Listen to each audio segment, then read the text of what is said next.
মা। মা তো ঘুমাচ্ছে, মাকে তো এখন ডাকাও যাবে না। এর আগের বার মা যখন ঘুমাচ্ছিল মাকে আমি ডেকেছিলাম, তো মা অনেক রাগারাগি করেছিল আমার সাথে। আর এদিকে দুপুরের রান্নার তো টাইমও হয়ে যাচ্ছে, কি যে করি। যাই দেখি নিজেই কিছু না কিছু রান্না করি, দেখি গিয়ে ফ্রিজে কিছু আছে কিনা। কি যে রান্না করব, দেখি কি আছে ফ্রিজে। ফ্রিজ তো তেমন কিছু নেই ফ্রিজে, ও শুধু এই বড় মাছটাই আছে। যাই এটাই রান্না করি, কিন্তু মা যদি কিছু বলে। যাই রান্না তো করি, যখন যা বলবে পরেরটা পরে দেখা যাবে নি। যাই, কিন্তু কি যে করব। যাই রান্না করি, দেখা যাবে নি পরে।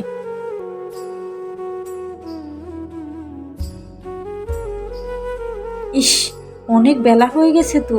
আজকে এতক্ষণ পর্যন্ত আমি ঘুমাচ্ছি। ওই বৌমা তো একবারও আমাকে ডাকলোও না। আর দুপুরের টাইমও হয়ে যাচ্ছে, কি না কি রান্না করবে আমাকে তো জিজ্ঞেসও করলো না। যাই দেখি কি করে মহারানী। বৌমা, কি করো? এই তো মা, রান্না করছি। রান্না বাড়া অলরেডি কিন্তু আমার শেষের পথে। কি রান্না করলে?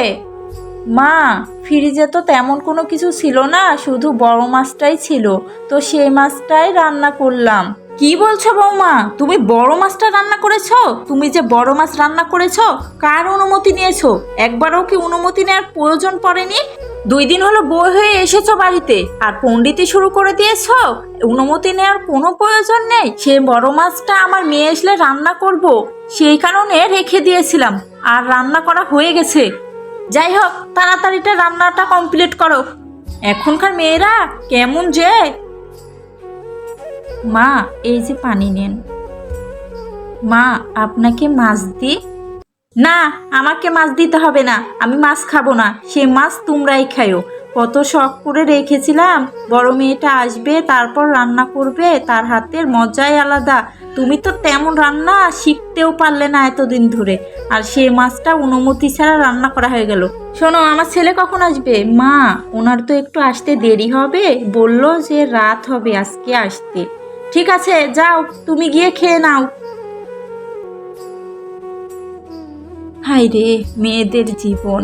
মা বাবা বিয়ে দিল ধন সম্পত্তি দেখে, বাড়ি ঘর সব কিছুই আছে, কিন্তু নেই একটা জিনিস, সেটা হলো আমার কোনো স্বাধীনতা। আমি কোনো কিছুই করতে পারি না নিজের ইচ্ছাতে, সব কিছুই অনুমতি নেওয়া হয়। আমার ইচ্ছা মতো কোনো কিছুই এই সংসারে হয় না। তাহলে আমি কি করব এই ধন সম্পদ বাড়ি ঘর নিয়ে? মেয়েদের বিয়ে হওয়ার পরে ধন সম্পত্তি বাড়ি ঘরের চাইতে স্বাধীনতাটুকুর কিন্তু খুবই প্রয়োজন।